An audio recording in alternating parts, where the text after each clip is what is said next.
Study 91 के official YouTube channel पर आप सभी विद्यार्थियों का मैं जीएस फैकल्टी जेपी सर हार्दिक स्वागत अभिनंदन वंदन करता हूं।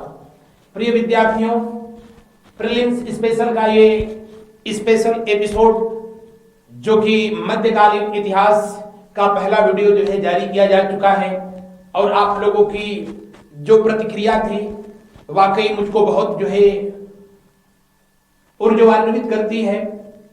आज मध्यकालीन इतिहास का ये दूसरा क्लास और हम लोग आज स्टडी करेंगे स्लेव डायनेस्टी के संदर्भ में। हम लोग आज अध्ययन करेंगे ममलुक वंश के संदर्भ में। हम लोग आज अध्ययन करेंगे इल्बरी वंश के संदर्भ में। इस वंश से संबंधित, इस लेसन से संबंधित वो समस्त प्रश्न जो कि विगत परीक्षाओं में पूछे गए हैं, जैसे चंगेज खान का मूल नाम क्या था, 2.5 दिन का झोपड़ा क्या है, किसने बनवाया, कब बनवाया, कुतुबुद्दीन ऐबक की पहली राजधानी कहां थी, या गुलाम वंश में कौन कौन से शहर राजधानी के रूप में इस्तेमाल किए गए, इन तमाम प्रश्नों का हम लोग अध्ययन करेंगे। शुरू करते हैं आज का ये सेशन और स्क्रीन पर आज का ये पहला सवाल। गुलाम वंश का प्रथम शासक कौन था? इल्तुतमिश, कुतुबुद्दीन ऐबक, रसिया या बलबन? आपको बता दें कि भारत में मोहम्मद गोरी के द्वारा तुर्क सत्ता की स्थापना हुई, मुस्लिम साम्राज्य की स्थापना हुई। जब तराइन की दूसरी लड़ाई 1192 में मोहम्मद गोरी ने पृथ्वीराज चौहान को पराजित किया, उसकी हत्या कर दी और भारत पर मुस्लिम सत्ता का श्री गणेश हुआ।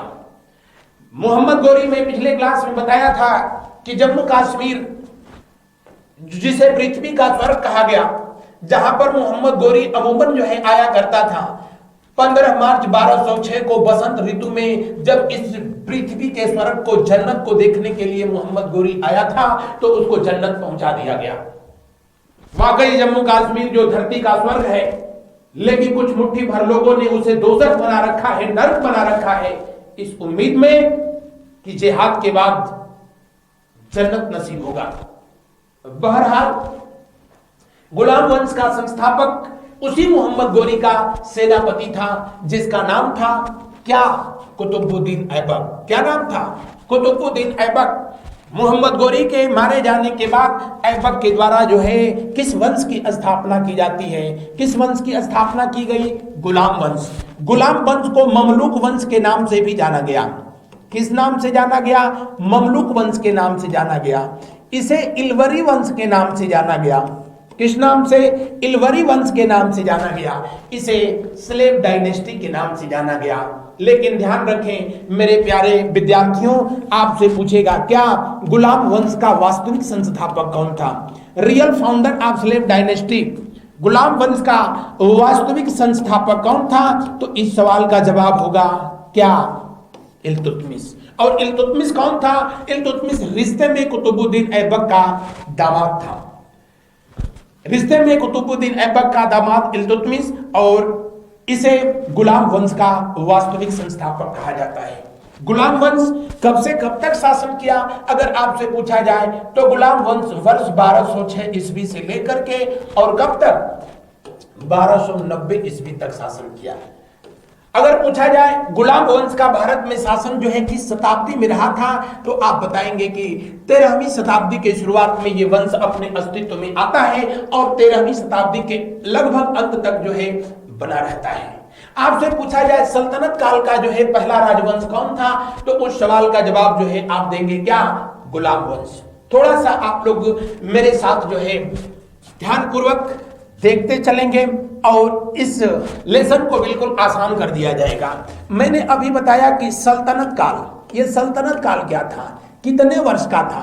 तो आपको बताएं कि भारत में जब तुर्क सत्ता की स्थापना हुई, क्योंकि मोहम्मद गोरी या उसके जो सेनापति कुतुबुद्दीन ऐबक ये तुर्क थे और तुर्क लोगों के द्वारा उन दिनों शासक को जो है सुल्तान कहा जाता था। क्या कहा जाता था? सुल्तान। मैंने बताया था कि महमूद गजनवी दुनिया का पहला ऐसा व्यक्ति था जिसने उस समय के तत्कालीन खलीफा के द्वारा सुल्तान की उपाधि ग्रहण किया था। तो राजाओं को तब सुल्तान कहा जाता था। और उस टाइम पीरियड में, जिस टाइम पीरियड तक भारत में तुर्कों ने शासन किया, उसी को जो है सल्तनत काल के नाम से जाना गया। और भारत में सल्तनत काल शुरू होता है कब से? 1206 से। और ये चलता कब तक है? तो आप कहेंगे कब तक चलता है? जी हाँ, 1526 तक जो है चलता है। यानी शुरुआत 1206 से होती है। मोहम्मद गोरी के मौत के बाद से गुलाम वंश की स्थापना होती है और इसका समापन होता है सल्तनत काल का कब? जब पानीपत की जो है पहली लड़ाई में सल्तनत काल का अंतिम शासक इब्राहिम लोदी बाबर के हाथों जो है मौत के घाट उतार दिया जाता है। तो आपसे पूछे कि सल्तनत काल में कितने राजवंशों ने जो है शासन किया था, तो आप बताएंगे कि सबसे पहला जो राजवंश था जिसको मैंने बताया कि गुलाम वंश, स्लेव डायनेस्टी, जिसको मैंने बताया ममलूक वंश, या जिसको मैंने बताया आप लोगों से क्या, इलवरी वंश। ये पहला राजवंश था जिसने शासन किया। कब से कब तक? तो वर्ष 1206 ईस्वी से लेकर के कब तक? 1290 तक। इसके बाद जो दूसरा राजवंश अपने जो है अस्तित्व में आया, उसका नाम था क्या? खिलजी वंश। कौन सा? खिलजी वंश, जो कि वर्ष 1290 से लेकर के और कितने दिन तक शासन किए? 1320 तक जो है शासन किया था। खिलजियों के बाद किनका शासन हुआ? तो तुगलक वंश के लोगों का। तो अगला वंश कौन सा आता है? तुगलक वंश, जो कि वर्ष 1320 से लेकर के 1414 तक लगभग 94 वर्ष इन लोगों का शासन था। और सबसे अधिक सल्तनत काल में किस राजवंश के शासकों ने शासन किया था? तो आप कहेंगे कि तुगलक वंश के लोगों ने। उसके बाद किसका नंबर था? तो गुलाम वंश के लोगों ने लगभग 84 वर्ष तक जो है शासन किया। गुलाम वंश में कुल जो है 11 शासक हुए थे। कितने? 11 शासक हुए थे। खिलजी वंश सबसे कम समय तक इसने शासन किया। सल्तनत काल में सबसे कम समय तक अगर जो है किसी की सत्ता रही थी तो खिलजियों की सत्ता रही थी। और कितने साल तक? तो आप देख रहे हैं लगभग 30 वर्ष तक। उसके बाद अगला राजवंश आता है जिसका नाम था जो है सैयद वंश। कौन सा? सैयद वंश। और सैयद वंश का जो है शासन भारत पर चलता है कब तक? जी हाँ, 1414 से लेके, और चूंकि इन लोगों का शासन काल लगभग जो है 37 वर्ष का जो है रहा था, यानी कितना? 1451 तक। सल्तनत काल का अंतिम जो राजवंश था उसका नाम था क्या? लोदी वंश। क्या नाम था? लोदी वंश। ये अंतिम राजवंश था और इसका शासनकाल 1451 से लेकर के कब तक? 1526 तक। 26 तक लगभग जो है आप देख रहे हो 75 वर्ष का जो है इनका कार्यकाल रहा था। तो सल्तनत काल में कुल कितने राजवंश थे? कितने राजवंश थे? 5। गुलाम वंश, खिलजी वंश, तुगलक वंश, सैयद वंश, लोदी वंश। सबसे अधिक शासन तुगलक वंश का, सबसे कम शासन खिलजी वंश का रहा था। अगर इनको याद करने की आपको ट्रिक बता दें तो किसी ने बहुत अच्छा बनाया है। आप भी इससे इनके क्रम को याद रख सकते हैं, क्योंकि कभी कभी परीक्षाओं में इनको क्रम में अरेंज करने के लिए जो है आपसे पूछता है। क्या इसका ट्रिक? सल्तनत काल के सभी राजवंशों को याद करने का। गुल खिले तो सांस लो। गुल का मतलब क्या? गुलाम वंश। गुलाम वंश का संस्थापक कौन था? कुतुबुद्दीन ऐबक था। खिले का मतलब क्या था? खिलजी वंश। खिलजी वंश का शासक जलालुद्दीन खिलजी था। उसके बाद कौन सा? तो तुगलक वंश। तुगलक वंश का शासक कौन था? संस्थापक कौन था? गयासुद्दीन मोहम्मद तुगलक। सांस का मतलब क्या था? जी हाँ, सैयद वंश। क्या था? सैयद वंश। सैयद वंश। और लो का मतलब क्या था? लोधी वंश। कौन सा? लोधी वंश। और एक और शब्द जोड़ लो, क्या? मामून। लेकिन मामू का मतलब क्या था? तो मुगल वंश था। यानी सल्तनत काल यहां से लेकर के यहां तक रहा था। और ये 5 राजवंश जो है जब समाप्त हुए तो भारत पर मुगल वंश की स्थापना हुई थी। बढ़ते हैं हम लोग अगले प्रश्न की ओर। उससे पहले देखते हैं कि इस प्रश्न में आपसे पूछा जा रहा था गुलाम वंश का संस्थापक कौन था, या आपसे पूछे सल्तनत काल का पहला राजवंश कौन था। उस सवाल का जवाब गुलाम वंश, और जो है कौन सा विकल्प सही होगा, दूसरा विकल्प सही होगा। गुलाम वंश में कुल कितने शासकों ने शासन किया था? जी हाँ, 1 दर्जन में एक कम। इसी राजवंश की ये महिला थी जिनका नाम था रजिया, जो कि 1236 से 1240 तक जो है शासन की, और ये पहली मुस्लिम शासिका थी। बढ़ते हैं अगले प्रश्न की ओर। अगले प्रश्न का हम लोग करते हैं अवलोकन। कुतुबुद्दीन ऐबक की राजधानी थी।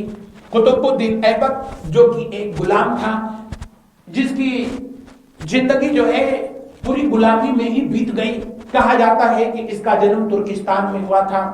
होश संभालने से पहले ही इसको बेच दिया गया था। उन दिनों ये अरब के देशों की परंपरा हुआ करती थी। मैंने बताया कि बहुत से वहां के ऐसे लोग थे जो कि मोर देन 1 मैरिज करते थे, 1 से अधिक शादियां करते थे, खूब बच्चे पैदा करते थे। उसके पीछे उद्देश्य था उन बच्चों को बेच करके पैसा कमाना, क्योंकि उन दिनों यह एक अच्छा जो है बिजनेस हुआ करता था। आज भी जो है गल्फ जो कंट्रीज हैं वहां पर बहुविवाह जो है प्रथा है। कभी आतंक का पर्याय रहा ओसामा बिन लादेन, अपने बाप का 52वां बेटा था, 52। खैर उस पर बहुत ज्यादा चर्चा करने की जरूरत नहीं। कुतुबुद्दीन ऐबक की राजधानी थी। कुतुबुद्दीन ऐबक ने अपनी पहली राजधानी जो है लाहौर को बनाया। लाहौर जो कि वर्तमान में पाकिस्तान में किस नदी के तट पर है? रावी नदी के तट पर। इसने राजधानी लाहौर क्यों बनाई? क्यों? क्योंकि भारत पर जितने भी आक्रमण हुए, भारतवर्ष वो देश है जो 3 तरफ से जो है सागरों से जो है घिरा हुआ है।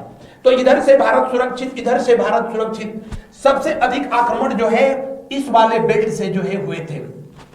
किस वाले बेल्ट से हुए थे? तो हिंदुकुश पर्वत जो वर्तमान समय में पाकिस्तान और अफगानिस्तान की सीमा पर है, खैबर दर्रे से होकर के सबसे अधिक, गोमल दर्रे से होकर के सबसे अधिक आतताइयों का भारत में आगमन हुआ। किसी इतिहासकार ने लिखा कि अगर भारतीय शासकों ने खबर रहते हुए अगर खैबर दर्रे की खबर ली होती तो हिंदुस्तान हजारों वर्षों तक गुलाम नहीं हुआ होता। बहरहाल हिंदुकुश पर्वत से होकर ही, उत्तर पश्चिम वाले क्षेत्र से होकर के ही विदेशी लोगों का भारत पर तब जो है जमीन के रास्ते आक्रमण होता था। हिंदुकुश पर्वत पार करके दर्रे के माध्यम से अटैक होता था। और उन दिनों आज की तरह टेक्नोलॉजी डेवलप नहीं थी, तो इसलिए इन्होंने उन क्षेत्रों में लाहौर को अपनी जो है राजधानी, पंजाब की राजधानी, उन दिनों आज भी पाकिस्तान वाले पंजाब की राजधानी लाहौर है, लाहौर को राजधानी बना लिया था। तो आपसे पूछे कि कुतुबुद्दीन ऐबक की राजधानी कहां थी? लाहौर थी। और आगे चल करके मैं बताऊंगा कि कुतुबुद्दीन ऐबक जो कि 1206 से लेकर के 1210 तक शासन किया, इसी लाहौर में चौगान खेलते समय, चौगान बोले तो पोलो, जिसमें खिलाड़ी घोड़े पर बैठ करके और जमीन पर पड़ी हुई बॉल को हिट करता है, यही चौगान खेल रहा था, पोलो खेल रहा था। कौन? कुतुबुद्दीन ऐबक। घोड़े पर इस खेल को खेलते हुए उसने जमीन पर पड़ी हुई बॉल को हिट करने के लिए पूरी ताकत से जोर लगा दी, लेकिन बॉल और जो है स्टिक का संपर्क हुआ नहीं, घोड़े से चला आया नीचे, और नीचे आया तो चला गया ऊपर। और इस तरह से अगर पूछे कि ऐबक का मकबरा कहां पर स्थित है, तो उस सवाल का जवाब भी जो है होगा क्या? लाहौर। वहीं पर इसकी मृत्यु हुई, वहीं पर इसको दफना दिया गया। गुलाम वंश की दूसरी राजधानी कौन सी थी? दिल्ली। लेकिन दिल्ली को राजधानी जो है किसने बनाया था? इल्तुतमिश ने बनाया था। किसने बनाया था? इल्तुतमिश ने बनाया। इल्तुतमिश इसी ऐबक का दामाद था और इस वंश का वास्तविक संस्थापक भी था।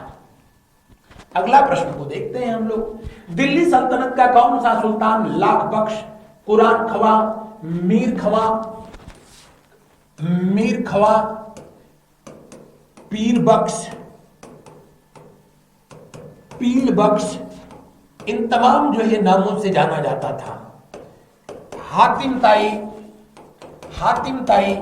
हालांकि हातिम ताई जो है ये अरब के बड़े विद्वान कवि भी थे और बड़े उदार व्यक्ति भी थे, जिन पर हजारों सीरियल फिल्में बनी, जिन पर जो है बहुत सारे जो है किताबें लिखी गई।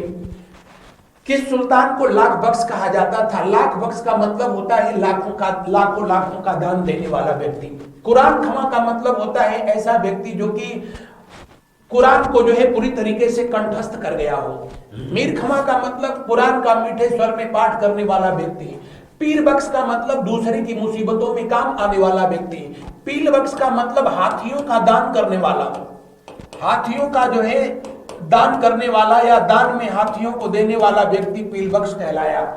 या फिर जो है भारत में हातिम ताई की उपाधि जो है जिस महानुभाव को दी गई वो भारत में जो है मोहम्मद गोरी के सेनापति और गुलाम वंश के संस्थापक थे। कौन? कुतुबुद्दीन ऐबक, जो कि 1206 से लेकर के 1210 तक इन्होंने शासन किया। ये 4 वर्ष के बाद ही इनका वर्ल्ड कप खत्म हो गया। क्यों? चौगान खेलते समय जो है घोड़े से गिर करके इनकी मृत्यु हो गई थी। चौगान खेल को भारत में लाने का काम भी तुर्कों ने ही किया था। बढ़ते हैं अगले प्रश्न की ओर और अगले प्रश्न का हम लोग अवलोकन करते हैं। तो आप ध्यान रखें, लाख बख्श, कुरान बख्श या फिर कुरान खवा, मीर खवा, ये शब्द जो है सब किसके लिए इस्तेमाल किए गए हैं? कुतुबुद्दीन ऐबक के लिए जो है इस्तेमाल किए गए हैं। बढ़ते हैं हम लोग अगले प्रश्न की ओर। सुल्तान कुतुबुद्दीन ऐबक की मृत्यु कैसे हुई थी? इसको तो मैंने कई बार आपसे अभी इससे पहले ही बता दिया। चौगान, चौगान बोले तो पोलो, पोलो ये बैठ करके घोड़ा पर जो है ये पोलो खेल रहे थे। घोड़ा ने इनको नीचे जो है घास खिला दिया और कहा अब बोलो। तो चौगान खेलते समय, पोलो खेलते समय घोड़े से गिर करके इनकी मौत हो गई थी। कब? 1210 में। अगर पूछा जाए कि इसका मकबरा कहां पर स्थित है, आप कहेंगे कि लाहौर में स्थित है। इसके अलावा अन्य विकल्पों पर अगर नजर डाला जाए तो बुंदेलखंड के किले कलिंजर को घेरा डालते समय उन्हें चोट लगी जिसके कारण बाद में मृत्यु हो गई। ये बात हो रही है किसकी? शेरशाह सूरी की। किसकी बात हो रही है? शेरशाह सूरी, जिसने कलिंजर का किला जो है जीत लिया तो जरूर कीरत सिंह के खिलाफ, लेकिन उक्का नामक अग्नेयास्त्र चलाते समय ऐसे बहादुर हुए कि अपने ही हाथों मार दिए गए। तो ये शेरशाह सूरी की बात हो रही है। पंजाब पर अधिकार जमाने के लिए गजनी के शासक ताजुद्दीन अल-दौस के साथ हुए युद्ध में उनकी मृत्यु हुई थी। ये बात हो रही है तराइन की तीसरी लड़ाई की।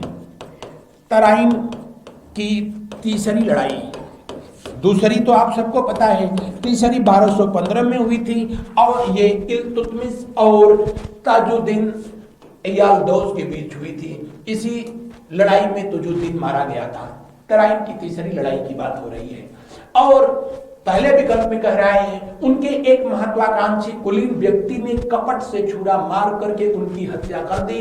ये बात जो है कही जा रही है। किसके बारे में? शहाबुद्दीन मोहम्मद गोरी के बारे में। जब कश्मीर भ्रमण करने के लिए मोहम्मद गोरी आया था तब 12 मार्च ना 15 मार्च 1206 ईस्वी को एक अज्ञात व्यक्ति के द्वारा छुरा मार करके इसकी हत्या कर दी जाती है। प्रश्न के अनुसार कौन सा विकल्प सही है? पहला ना।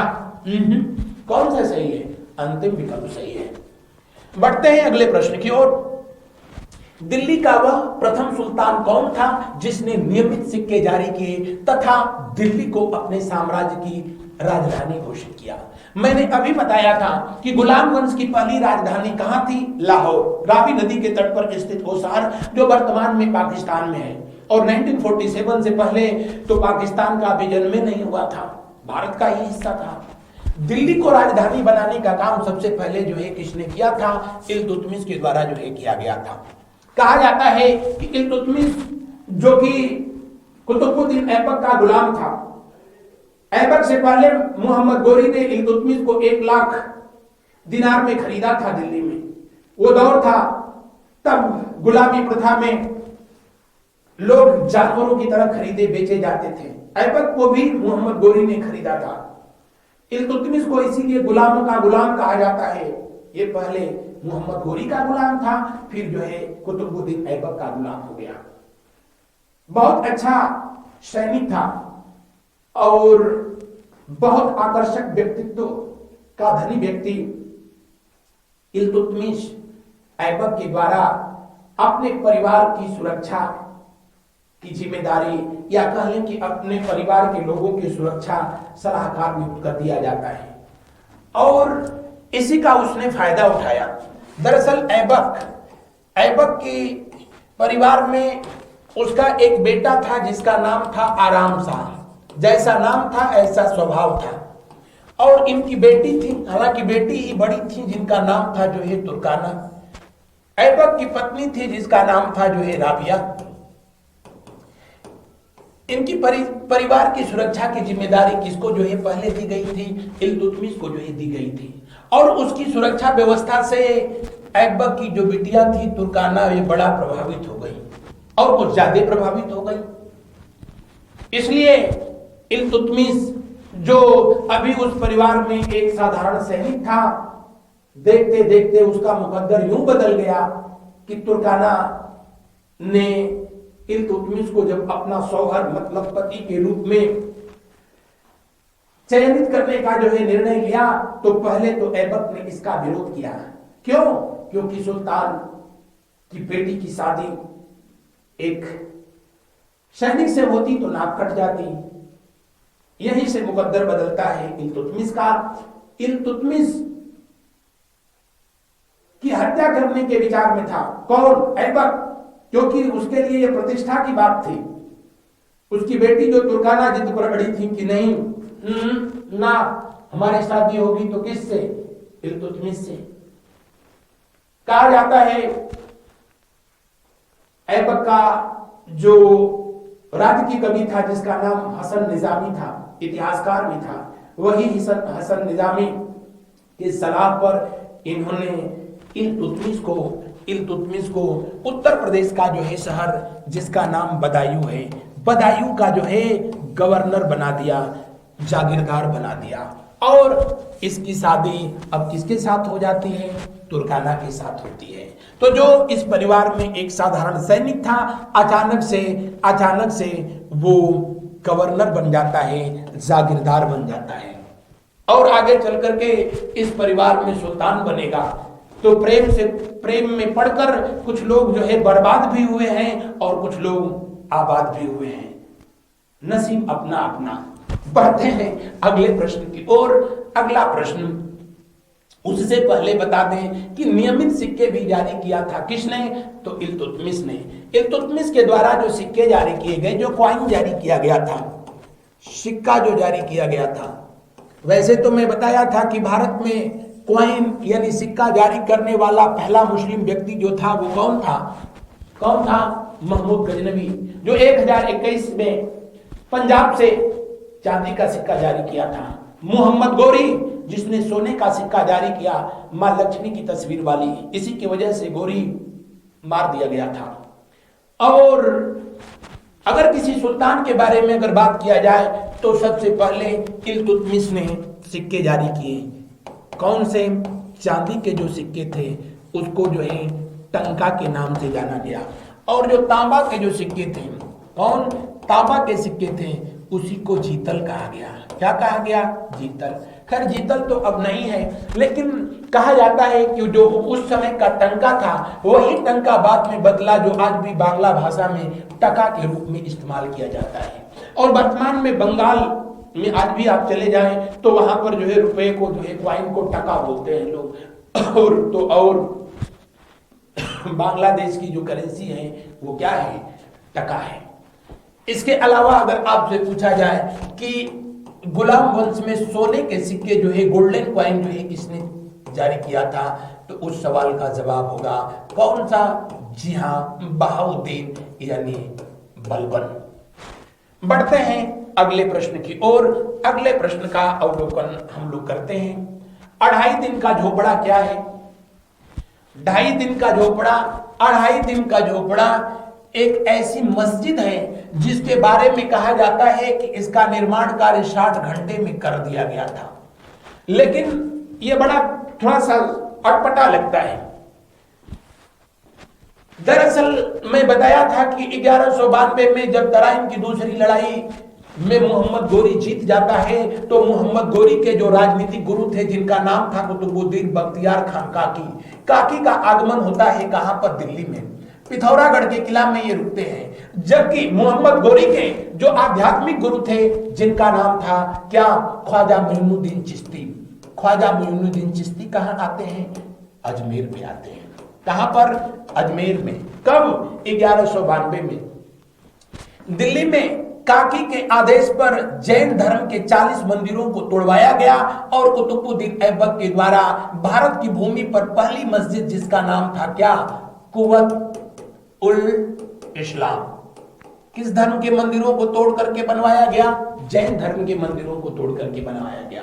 जबकि अजमेर में उन दिनों संस्कृत विद्यालय एक था जिसका नाम संस्कृत वर्ण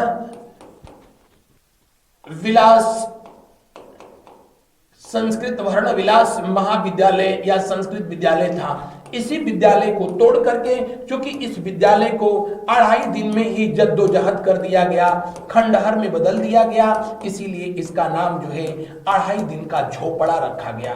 उनके खोपड़ा में इससे बेहतर नाम कोई नहीं आया था। तो 2.5 दिन का झोपड़ा कहां पर स्थित है? कहां पर स्थित है? जी हां, अजमेर में स्थित है। अजमेर में ये क्या है?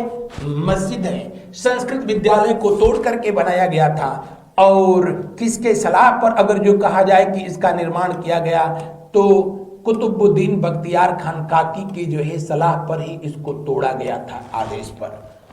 दरअसल मोहम्मद गोरी जब भारत में नहीं रहता था, क्योंकि 1192 के बाद वो अपने देश गौर चला गया। जब तक कभी कभार उसका भारत में आगमन होता था तो भारत की सत्ता व्यवस्था इनडायरेक्टली जो है मोहम्मद गोरी के राजनीतिक गुरु जिनका नाम कुतुबुद्दीन बख्तियार खान काकी था, दिल्ली से वो चलाते थे। वो जैसा आदेश देते थे मोहम्मद गोरी का सेनापति कुतुबुद्दीन ऐबक वैसा ही करता था। तो आपसे पूछा जाए कि कुव्वत उल इस्लाम का निर्माण किसने कराया था, तो आप कहेंगे कि कुतुबुद्दीन ऐबक ने। किसने? कुतुबुद्दीन ऐबक। इसका मतलब कुतुबुद्दीन है, तुम्हारी ना समझना। लेकिन किसके सलाह पर किया था? काकी के सलाह पर। वही बात जो है यहां भी थी। बढ़ते हैं अगले प्रश्न की ओर। उससे पहले बता दें कि जब कुतुबुद्दीन बख्तियार खान काकी मर जाता है तो उसके याद में जो मीनार बनाई गई उसका नाम कुतुब मीनार था, जिसकी आधारशिला 1199 में ऐबक ने रखी और 1229 में इसको पूरा कराया था उसी का दामाद इल्तुतमिश ने। तो कुतुब मीनार की आधारशिला किसने रखी थी? आप कहेंगे कुतुबुद्दीन ऐबक। इसका निर्माण कार्य किसने कराया था, पूरा कराया? तो आप कहेंगे इल्तुतमिश ने जो है कराया था। किसके याद में इसका जो है निर्माण किया गया था? कुतुबुद्दीन बख्तियार खान काकी के याद में इसका निर्माण किया गया था। बढ़ते हैं अगले प्रश्न की ओर। चंगेज खां का मूल नाम क्या था?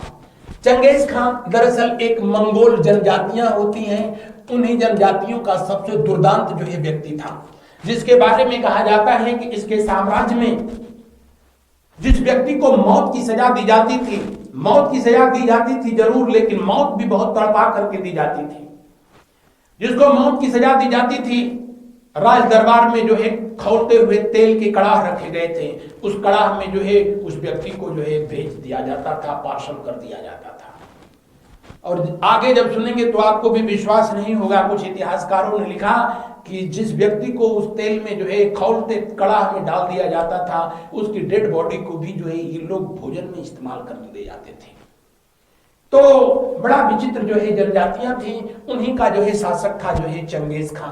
चंगेज खां मंगोलों का जो है शासक, और इसने भारत पर वर्ष 1222 में 21-22 में यह सिंध नदी तक भी जो है आ चुका था। हालांकि इसका अटैक हुआ नहीं था, बल्कि जो है ख्वारिज्म का शासक था जिसका नाम था जलालुद्दीन मंगबरनी, उसी का पीछा करते हुए यहां तक ये आ गया था। बहरहाल दिए हुए प्रश्न में चंगेज खां का मूल नाम जो है तिमुचिन था। शासक बनने के बाद उसने ये उपाधि ग्रहण किया था। मंगोलों के ही डर से चीन के शासकों के द्वारा दुनिया की सबसे जो है बड़ी दीवार, चीन की दीवार का निर्माण आज भी जो है मंगोल और चीन के जो है बीच में ही स्थित है। मंगोलों ने सबसे अधिक जो है अगर पूछा जाए भारत पर अटैक किया था तो किसके शासनकाल में, तो आप बताएंगे अलाउद्दीन खिलजी के शासनकाल में। कितनी बार? 18 बार। मंगोलों का सबसे अधिक अटैक किसने जो है फेस किया था? 29 बार। तो वो था जो है गयासुद्दीन मोहम्मद तुगलक। दिए हुए प्रश्न का तीसरा विकल्प सही है। अगला प्रश्न देखें, चंगेज खां के अधीन मंगोलों ने भारत पर आक्रमण किया। अभी तो मैंने जो है आप लोगों से बताया कि इसका पहला जो आक्रमण हुआ था इल्तुतमिश के शासनकाल में 1222 में। कुछ किताबों में इसको 21 भी दे रखा है। 1222 में कहां पर अटैक हुआ था? तो सिंध पर अटैक हुआ था। सिंधु नदी को पार करके ही जो है इन आतताइयों का भारत पर जो है अटैक होता था, आक्रमण होता था। हालांकि सिंधु नदी तक पहुंच आया था चंगेज खां। मैंने बताया ना कि उस समय का ख्वारिज्म का शासक था, उसी का पीछा करते हुए आया था। ख्वारिज्म का शासक मंगवर्णी के द्वारा जो है इल्तुतमिश से जब निवेदन किया गया कि आप अपने यहां मुझको आश्रय दीजिए, तो इसी चंगेज खां के डर से इल्तुतमिश ने इनकार कर दिया था और इल्तुतमिश ने अपने वाकपटुता का जो है इस्तेमाल किया और चंगेज खां को वहीं सिंध से जो है वापस कर दिया था। मंगोलों का दूसरा आक्रमण बलबन के भी शासनकाल में हुआ था, क्योंकि चंगेज खां एक मंगोल ही था। 1285 ईस्वी में हुआ था। सबसे अधिक जो है मैंने बताया था किसके शासनकाल में अटैक हुआ था, तो वो अटैक किया गया था अलाउद्दीन खिलजी के शासनकाल में। दिए हुए प्रश्न का कौन सा विकल्प सही होगा? दिए हुए प्रश्न का तीसरा विकल्प सही है। अगला प्रश्न देखें, निम्न में से कौन मध्यकालीन भारत की प्रथम महिला शासिका थी? मध्यकालीन भारत वो टाइम पीरियड जब हिंदुस्तान में इस्लाम धर्म के मानने वाले लोगों का प्रभुत्व रहा था। वो टाइम पीरियड जब भारत में तुर्क शक्ति, मंगोल शक्तियां, मुगल शक्तियां यहां की शासन व्यवस्था पर हावी नहीं थी। वो भारत का जो है मध्यकालीन इतिहास था, जो कि 700 से लेकर के करीब 1707 तक चला था। और इनमें पहली मुस्लिम जो शासिका थी वो रजिया सुल्तान थी, जो 1236 से लेकर के वर्ष 1240 तक शासन की। रजिया सुल्तान किसकी बेटी थी? जी हाँ, रजिया जो है इल्तुतमिश की बेटी थी। किसकी बेटी थी? इल्तुतमिश। दरअसल इल्तुतमिश पहला ऐसा मुस्लिम सुल्तान था जिसने कि अपनी बेटी को उस समय के नियमों के जो है विपरीत अपना उत्तराधिकारी जो है घोषित कर दिया था। रजिया लगभग 4 साल तक जो है शासिका रही और रजिया का जो पति था जिसका नाम था अल्तुनिया, अल्तुनिया भी एक नीच जाति का जो है तुर्क था। इसी व्यक्ति ने, किसने? अल्तुनिया। हालांकि अल्तुनिया पहले जो है इनका एक सुरक्षाकर्मी था, सिपाही था, लेकिन यह भी मोहतरमा उसकी सुरक्षा व्यवस्था में न जाने क्या ऐसा देख ले बहुत ज्यादा प्रभावी हो गई और इतना ज्यादा प्रभावित हो गई कि उसी अल्तुनिया से, किससे? अल्तुनिया से इन्होंने निकाह कर लिया, जो कि उस समय इल्तुतमिश के द्वारा इस्टेब्लिश की गई जो एक चालीसा दल था जिसका नाम था क्या? तुर्कान ए चिहलगानी। क्या नाम था? तुर्कान ए चिहलगानी। इस चिहलगानी में कुल 40 सदस्य थे, इसीलिए इसको किस नाम से जाना जाता था? चालीसा दल के नाम से जाना जाता था। अल्तुनिया का एक नीच जाति के व्यक्ति से शादी करना इस चालीसा दल के लोगों को जो है अच्छा नहीं लगा और एक षड्यंत्र के तहत जब कैथल के दौरे पर, कब? कैथल के दौरे पर 13 अक्टूबर 1240 कहां ये गई हुई थी? कैथल में गई हुई थी। कैथल जो अब हरियाणा में पड़ता है। रजिया सुल्तान अपने ही सुरक्षा कर्मियों के जो है हाथों मार दी गई। हालांकि इस घटना में इसका पति जो अल्तुनिया था उसका जो है हाथ रहा था। बड़ा विचित्र स्थिति है। इतिहास देखिए कैसे दोहराता है। भारत में अब तक 2 महिलाओं ने दिल्ली के तख्तोताज पर शासन किया। दिल्ली की मैं बात कर रहा हूं। एक रजिया सुल्तान जो 1236 से 1240 तक शासन की, और दूसरी थी श्रीमती इंदिरा गांधी जी जो कि 1980 से लेकर के इनका अंतिम जो कार्यकाल था वो 1984 तक रहा था। इनका भी शासन, ये भी मारी गई थी। कौन? रजिया अपने शासनकाल के चौथे वर्ष में, और इंदिरा जी भी मारी गई अपने शासनकाल के चौथे वर्ष में। जी हाँ, और दोनों की हत्या इनके जो है सुरक्षा कर्मियों ने किया है। रजिया मारी गई थी 13 अक्टूबर के दिन, और इंदिरा जी मारी गई थी कब? 31 अक्टूबर के दिन। रजिया मारी गई 13 अक्टूबर के दिन, और इंदिरा जी मारी गई थी 31 अक्टूबर 1984 को अपने सुरक्षा कर्मियों के द्वारा। तो ये इतिहास है साहब जो अपने को हमेशा दोहराता रहता है। विकल्प में दिए गए जो अन्य नाम हैं ये है चांद बीबी। जो चांद बीबी थी ये 1580 से लेकर के 1590 तक। कब तक? 1590 तक इन्होंने बीजापुर और अहमदनगर में अकबर की सेना से अपने साम्राज्य की सुरक्षा किया था। रानी दुर्गावती जो कि गोंडवाना की लड़ाई में वीरतापूर्वक अकबर की सेना से लड़ती हुई और वीर गति को प्राप्त हो गई थी। रानी दुर्गावती जिनके पति का नाम जो है दलपत सिंह था। दलपत सिंह जो है और बहुत जल्दी जब इनकी मृत्यु हो गई तो रानी दुर्गावती ने अपने बेटे को, जिसका नाम था वीर नारायण, 4 साल की उम्र में ही उस बच्चे को जो है सम्राट घोषित करके और स्वयं संरक्षिका बन गई। लेकिन अकबर को ये बात पसंद नहीं आई और अकबर महोदय के द्वारा 1564 में जब गोंडवाना जो कि आज वर्तमान समय में ये मध्य प्रदेश का हिस्सा है उस पर चढ़ाई की गई और उसी युद्ध में रानी दुर्गावती वीर गति को प्राप्त हुई थी। तो दिए हुए प्रश्न में कौन सा विकल्प सही होगा? ये पहली जो है शासिका वो कौन थी? वो रजिया सुल्तान थी। बढ़ते हैं अगले प्रश्न की ओर। अगला प्रश्न देखें, निम्नलिखित सुल्तानों में से किसने गढ़मुक्तेश्वर की मस्जिद की दीवारों पर अपने शिलालेख में स्वयं को खलीफा का सहायक कहा है? गढ़मुक्तेश्वर, अब ये जगह कहां पड़ती है? तो उत्तर प्रदेश का सबसे छोटा जिला है हापुड़ में गढ़मुक्तेश्वर जो है किस नदी के तट पर जो है पड़ता है? गंगा नदी के तट पर। यह एक पर्यटन स्थल है, तीर्थ स्थल है, जहां पर गंगा मंदिर या फिर जो है भगवान भोलेनाथ मुक्तेश्वर के रूप में यहां पर जो है पूजे जाते हैं। इस जगह पर गुलाम वंश का तीसरा गुलाम शासक जिसका नाम था बलबन ने कुछ समय वहां पर जो है बिताया था। कहा जाता है जब दिल्ली में प्लेग का प्रकोप था तो गढ़मुक्तेश्वर में गंगा नदी के किनारे इसने अपने जीवन का कुछ समय जो है बिताया और वहां के मंदिरों पर इन्होंने दीवारों पर अपने को खलीफा जो है घोषित किया। खलीफा का मतलब इस्लाम धर्म में सबसे बड़े धर्मगुरु को ही खलीफा कहा जाता है। क्या कहा जाता है? खलीफा के नाम से जो है जाना जाता है। जैसे हिंदू धर्म में सबसे बड़े धर्मगुरु को शंकराचार्य, इस्लाम धर्म में पोप कहते हैं, यहाँ पर खलीफा कहा जाता है। तो यहाँ के मस्जिदों पर जो मस्जिद का निर्माण इन्होंने कराया स्वयं को खलीफा जो है घोषित किया और जिल्ले अल्लाह का जो है जिल्ले अल्लाह की उपाधि जो है धारण की। जिल्ले अल्लाह या जिल्ले इलाही का मतलब क्या होता है? पैगंबर की परछाई। क्या होता है? पैगंबर की परछाई।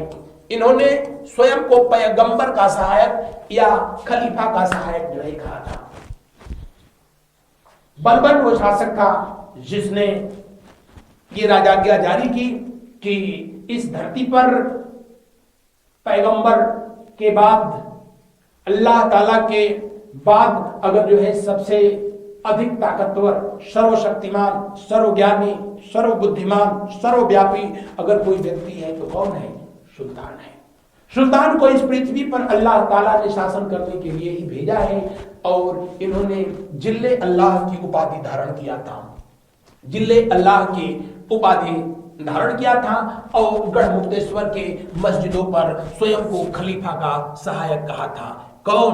बलबन, जिसका शासनकाल 1265 से लेकर के वर्ष 1287 तक रहा था। यह गुलाम वंश का नवा शासक था। कौन सा? नवा शासक था। कौन? बलबन, जिसका वास्तविक नाम जो है बहाउद्दीन था। गुलाम वंश में 3 शासक हुए हैं। गुलाम पहला कुतुबुद्दीन ऐबक, दूसरा कौन था? दूसरा था इल्तुतमिश, और तीसरा कौन था? तीसरा था बलबन। अगला प्रश्न को देखें। दिल्ली के किस सुल्तान के विषय में कहा गया है कि उसने रक्त और लौह की नीति, ब्लड एंड आयरन पॉलिसी, रक्त और लौह की नीति अपनाई थी? ब्लड एंड आयरन पॉलिसी का श्री गणेश बलबन के द्वारा जो है किया गया। लौह और रक्त की नीति क्या थी? तो जो व्यक्ति अपने से ताकतवर है उसके घर में शादी कर लो, यानी जो है रिश्तेदारी कर लो, यह ब्लड पॉलिसी थी। और जो अपने से कमजोर है उसके तलवार के दम पर उसके साम्राज्य का या तो अपने साम्राज्य में विलय कर लो या उसको अपनी अधीनता स्वीकार करने के लिए विवश कर दो। इस पॉलिसी का सबसे अधिक इस्तेमाल जो है अकबर ने किया था, हालांकि वो मुगल वंश का शासक था। बहरहाल ब्लड एंड आयरन पॉलिसी का श्री गणेश जो है किया था किसने?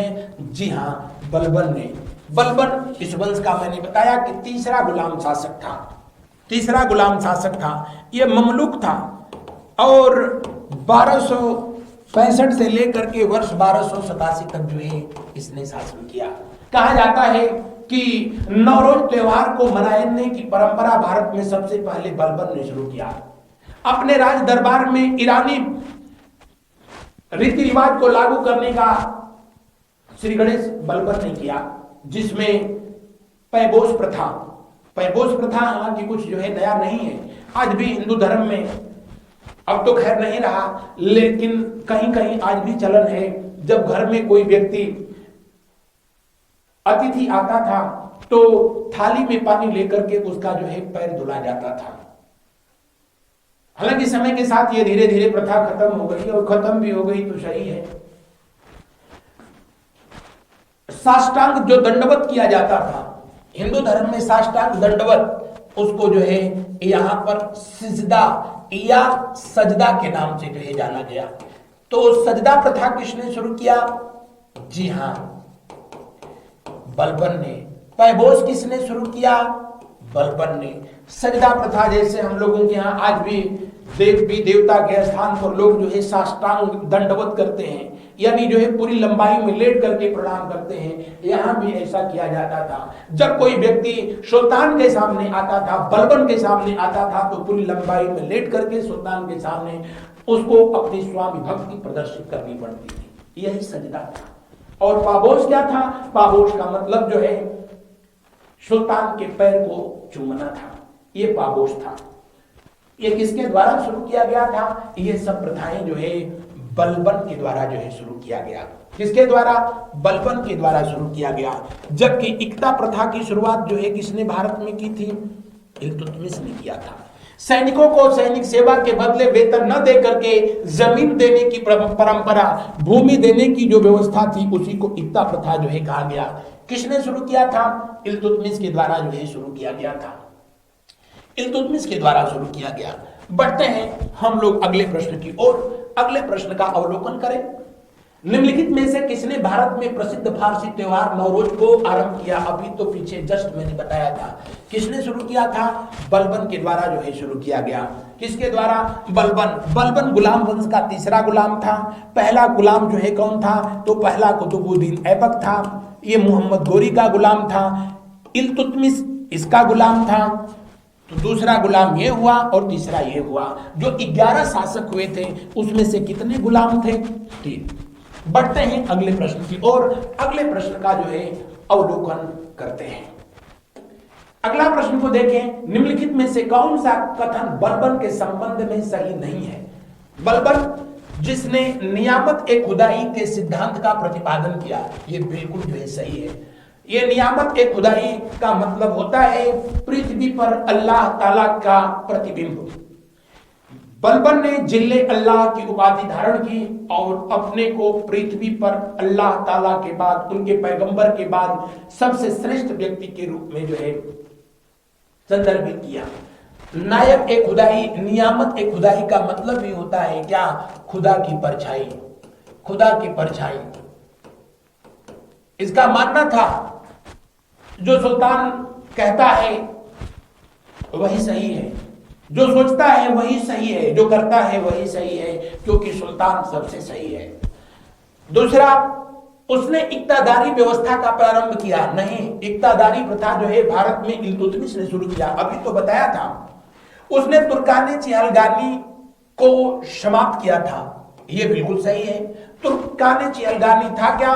तुर्काने चिहलगानी किसने शुरू किया? तो मैंने बताया था कि तुर्काने चिहलगानी जो है इल्तुतमिश के द्वारा शुरू किया गया था। किसके द्वारा? इल्तुतमिश के द्वारा जो है शुरू किया गया था। और तुर्काने चिहलगानी में कुल 40 सदस्य थे, इसीलिए जो है इसको चालीसा दल के नाम से भी जाना जाता था। इसकी जरूरत क्यों महसूस हुई?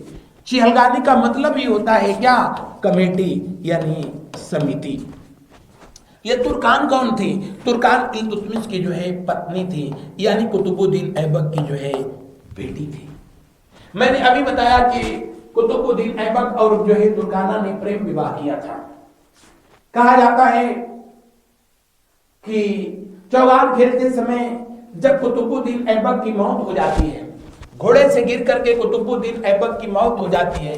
कुतुबुद्दीन ऐबक जो कि मैंने बताया था कि 4 साल ही शासन कर पाया, 1206 से लेकर के 1210 तक। तो इसका बेटा जिसका नाम था आराम शाह, क्या नाम था? आराम शाह शासक बनता है और वर्ष 1210 से लेकर के 11 तक सिर्फ 8 माह ही शासन कर पाता है।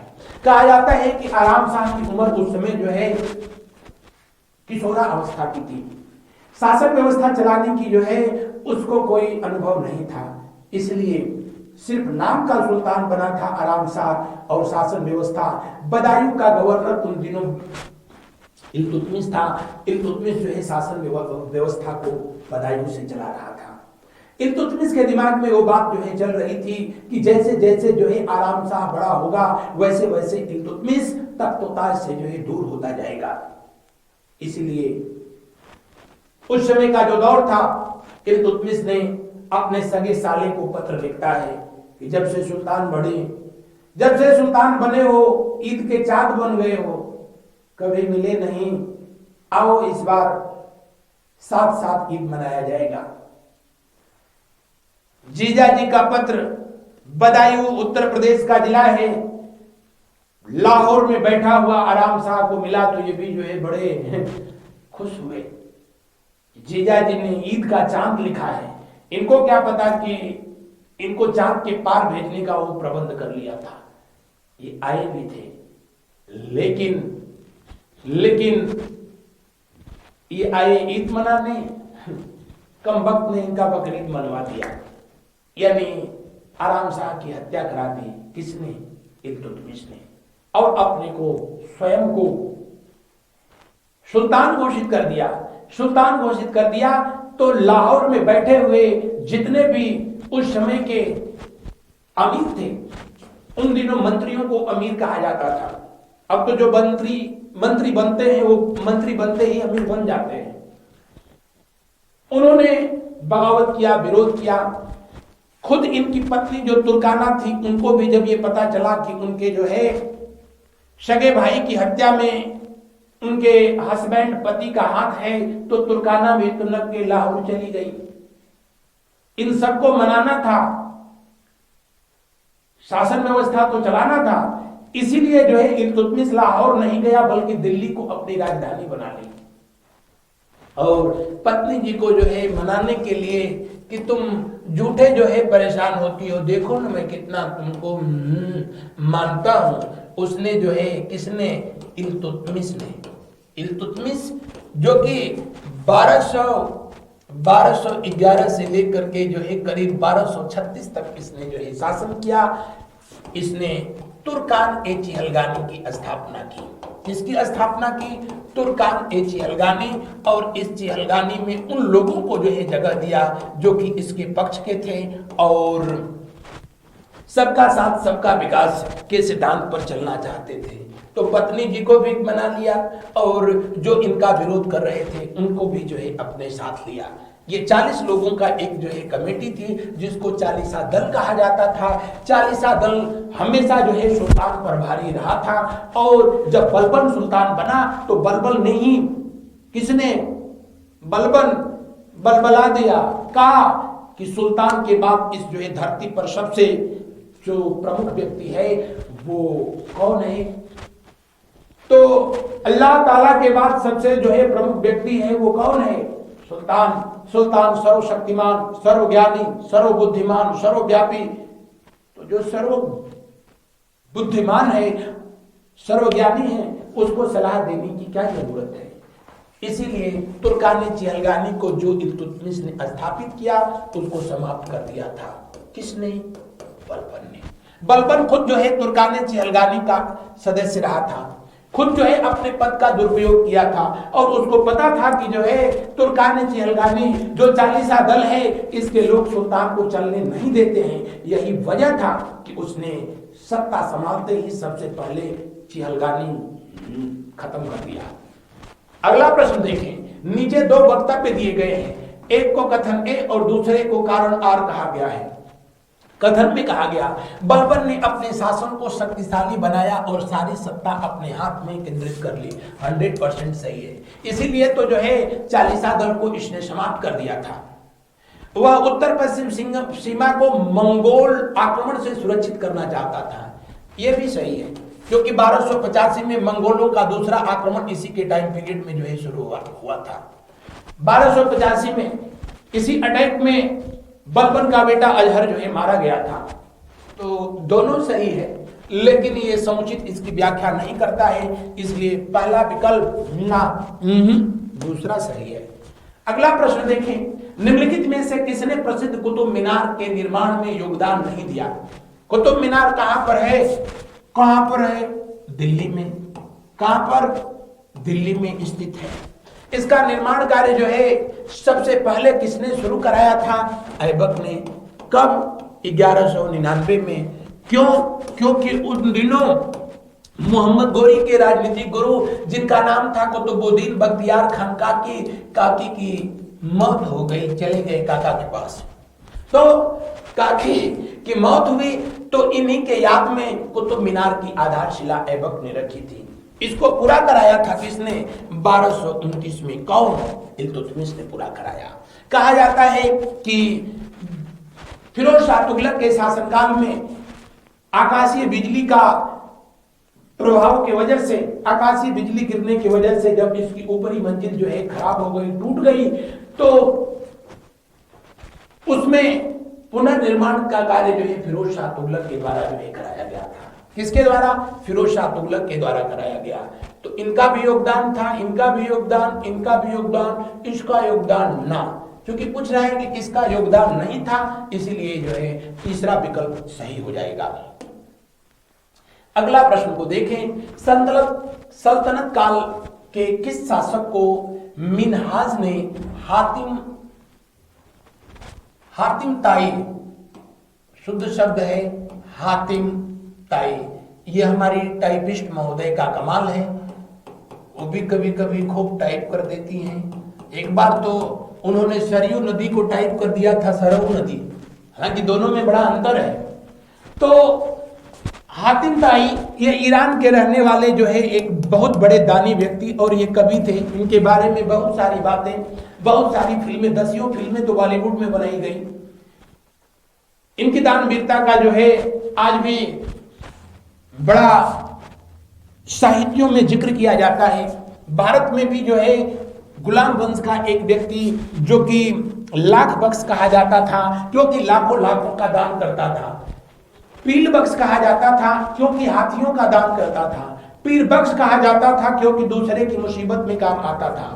मीर खवा कहा जाता था या कुरान खवा कहा जाता था। मैं किसकी बात कर रहा हूं? कुतुबुद्दीन ऐबक की बात कर रहा हूं, जो गुलाम वंश का फाउंडर था, मोहम्मद गोरी का सेनापति था। और ये जो तीनों नाम दिए हैं, ये तीनों जो है गुलाम वंश के गुलाम शासक थे। कौन? गुलाम शासक थे, यानी इनको जो है सब खरीदा गया था। गुलाम वंश में कुल कितने हुए थे शासक? कितने सुल्तान हुए थे? 11। उसमें से जो ये 3 थे ये गुलाम थे। बढ़ते हैं अगले प्रश्न की ओर। अगला प्रश्न का अवलोकन करते हैं। गुलामों का, देखिए हमारे टाइपिस्ट का खेल, ये गुमाल नहीं है, गुलाम है। गुलामों का गुलाम किसको कहा जाता है? जी हाँ, इल्तुतमिश को कहा जाता है। इल्तुतमिश जो कि ऐबक का दामाद था, इल्तुतमिश जो कि 1236 से लेकर के 1211 से लेकर के 1236 तक शासन किया। इल्तुतमिश जिसने कि कुतुब मीनार का निर्माण कार्य जो है पूरा कराया था, और इसे गुलामों का गुलाम कहा जाता है। दिए हुए प्रश्न का कौन सा विकल्प सही होगा? जी हाँ, पहला विकल्प ना, अंतिम विकल्प सही होगा। अगला प्रश्न देखिए, गुलाम वंश के आरंभिक शासकों का निम्न में से कौन सा अनुक्रम सही है? कुतुबुद्दीन ऐबक 1206 से लेकर के 1210 तक शासन किया, तो ये सबसे पहले आएगा। उसके बाद आराम शाह था जो कि 1210 से लेकर के 1211 तक शासन किया, 8 महीने तक। उसके बाद इल्तुतमिश हुआ, 1211 से लेकर के 1236 तक शासन किया, जो रिश्ते में ऐबक का दामाद था, जो रिश्ते में रजिया सुल्तान का पापा था, जो रिश्ते में आराम शाह का जीजा था। बहुत सारी उपलब्धियां थी उसके पास। रजिया सुल्तान जो कि अपने पिता के बाद 1236 से लेकर के 1240 तक इन्होंने शासन किया। ये पहली ऐसी जो है महिला थी जिनका जो है सुल्तान का पद, जनता की आवाज पर जो है इनको सुल्तान बनाया गया था। हालांकि इल्तुतमिश ने इनको पहले ही अपना उत्तराधिकारी घोषित कर दिया था। इनके आरंभिक क्रम का अनुक्रम पूछ रहा है, तो पहला, उसके बाद चौथा, पहला चौथा, पहला चौथा, उसके बाद दूसरा। कौन सा विकल्प सही है? दूसरा विकल्प सही है। आगे देखिए, भारत पर आक्रमण करने वाला पहला प्रथम तुर्क आक्रमणकारी था। यह प्रश्न जो है उत्तर प्रदेश विशेष में भी पूछा गया है। आप ये मत समझना मोहम्मद बिन कासिम ने भी अटैक किया था। मोहम्मद बिन कासिम का जो अटैक हुआ था वो 712 में हुआ था, लेकिन ये तुर्क नहीं था, ये अरेबियन था, अरब का रहने वाला व्यक्ति था। हालांकि पहला आक्रमण भी ईरान के ही किसी व्यक्ति ने किया था, जिसका नाम मैंने बताया था कि दारा प्रथम, जो कि 512 ईसा पूर्व में अटैक किया, 512 ईसा पूर्व में। लेकिन ये जो है मुस्लिम नहीं था, तब तो अभी इस्लाम धर्म का उदय ही नहीं हुआ था। 570 में मोहम्मद साहब का जन्म होता है, उसका बाद जो है इस्लाम धर्म अपने अस्तित्व में आता है। तो ये भी कहां का रहने वाला था? फारस का रहने वाला था। इसके बाद जो है एक प्रमुख अटैक हुआ था, वो था जो है किसका? सिकंदर का। सिकंदर ने भी अटैक किया था भारत पर। कब? 326 ईसा पूर्व में। कब? 326 ईसा पूर्व में इसका भी अटैक हुआ था। हालांकि कुछ ऐसे आक्रमण हुए जो कि इतिहास के पन्नों में जो है हमेशा हमेशा के लिए दर्ज हुए। हिंद यमन शासकों का अटैक हुआ, हिंद यमन शासकों का अटैक हुआ। उसके बाद जो है मध्य एशिया के शक वंश के लोगों का जो है अटैक हुआ। फिर जो है पहलव आए, उसके बाद कुषाण आए, कुषाणों के बाद तब मध्यकालीन इतिहास में जो है मोहम्मद बिन कासिम का अटैक होता है। कहा जाता है कि मोहम्मद बिन कासिम के बाद महमूद गजनवी जो कि गजनी वंश का राजा था, अल्पतगीन के द्वारा 930 ईस्वी में किस वंश की स्थापना की गई? गजनी वंश या यामिनी वंश की जो है स्थापना की गई। इसी अल्पतगीन का बेटा, दामाद, इसका गुलाम, ये सारे उपलब्धि जो है प्राप्त थी किसको? शुबुत्तगीन को। इसका बेटा भी था, इसका गुलाम भी था, इसका दामाद भी था। हालांकि पहले बेटा ही था, बाद में तरक्की कर गया भट्टा, और अल्पतगीन की बेटी से शादी किया। वो अलग बात थी कि इन दोनों की जो है माताएं अलग अलग थी। उस समय वहां की ये परंपरा थी, गलत नहीं था। शुबुत्तगीन ने ही सबसे पहले जो है जयपाल हिंदू शाही वंश का जो है शासक था। किस वंश का? हिंदू शाही वंश का शासक था। हिंदू शाही वंश जो कि उन दिनों जो है भारत पर शासन कर रहा था, पंजाब वाले बेल्ट में जो है शासन कर रहा था, जिसकी राजधानी वह हिंद थी, जो वर्तमान में पेशावर के पास जगह पड़ती है। और उसके खिलाफ सबसे पहले शुबुद्दीन ने अटैक किया था। किसने अटैक किया था? शुबुद्दीन के द्वारा जो है अटैक किया गया था। किसके द्वारा? शुबुद्दीन के द्वारा अटैक किया गया था। तो ये पहला तुर्क था जिसने जो है अटैक किया। उसके बाद जो है महमूद गजनवी तो हद ही कर दिया। इसने तो 1000 से 1027 के बीच जो है कुल 17 बार आक्रमण किया था। हेनरी इलियट ने ये बात बताई थी। किसने? हेनरी इलियट के द्वारा जो है ये सबसे पहले बताया गया क्या कि महमूद गजनवी ने भारत पर 1000 से 1027 के बीच 17 बार आक्रमण किया। पहला अरेबियन भारत पर कब शासन किया, अटैक किया, आक्रमण किया? तो वो था मोहम्मद बिन कासिम। ये 712 में किया था। प्रश्न के अनुसार पहला विकल्प 100% सही है। अगला और 2020 सीरीज का ये अंतिम क्वेश्चन, तुर्की के आगमन के साथ, हे भगवान, तुर्कों के आगमन के साथ भारत में किस भाषा का आरंभ हुआ था? उर्दू, अरबी, हिंदुस्तानी या फारसी? तुर्क यानी अफगानिस्तान के रहने आसपास के क्षेत्रों में रहने वाली तुर्क जनजातियां, और इन्होंने भारत पर आक्रमण किया। इनके आक्रमण के पीछे उद्देश्य था धन प्राप्त करना।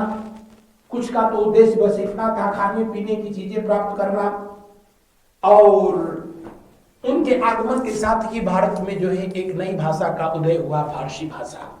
तुर्क लोगों के द्वारा जो भारत पर शासन किया गया, उसी को सल्तनत काल कहा गया। सल्तनत काल कहा गया था। और सल्तनत काल कब से कब तक रहा? 1206 से लेकर के 1526 तक, करीब 320 वर्ष का जो है टाइम पीरियड। उसके बाद मुगल भारत में आए। मुगल आए तो ये 1526 से लेकर के और लगभग इनका जो है कार्यकाल 1857 तक रहा था। हालांकि औरंगजेब के बाद 1707 के बाद इनका रहना न रहना सब बराबर था। इस समय भी जो है जो राज की भाषा थी वो क्या थी? फारसी। इनके समय में भी जो है राज की भाषा जो है क्या थी? फारसी। और फारसी भाषा का पहला जो कवि था जिसको जो है कहा जाता है क्या? फिरदौसी ने जो पुस्तक लिखी उसका नाम था जो है क्या? शाहनामा। भारत के अलावा इस पर ईरान के शासकों का भी इतिहास जो है लिखा गया। तो दिए हुए प्रश्न का कौन सा विकल्प सही है? दिए हुए प्रश्न का जो है अंतिम विकल्प सही है। इन भाषाओं का भी अस्तित्व रहा था, लेकिन फारसी जो है राजकीय जो है भाषा रही और इनसे ज्यादा जो है इसका उत्थान हुआ था। बढ़ते हैं अब आज के इस अंतिम स्लाइड की तरफ, और वो है क्या? Thank you. आज का सेशन कैसा था? आप लोग जो है कमेंट करके अपने बहुमूल्य विचार जरूर अपने कमलवत हाथों से, कमलवत अंगुलियों से टाइप करके हमारे तक पहुंचाइएगा। बेसब्री से मुझको इंतजार रहेगा। आज बस इतना। थैंक यू, धन्यवाद, शुभ रात्रि, good night to all of you.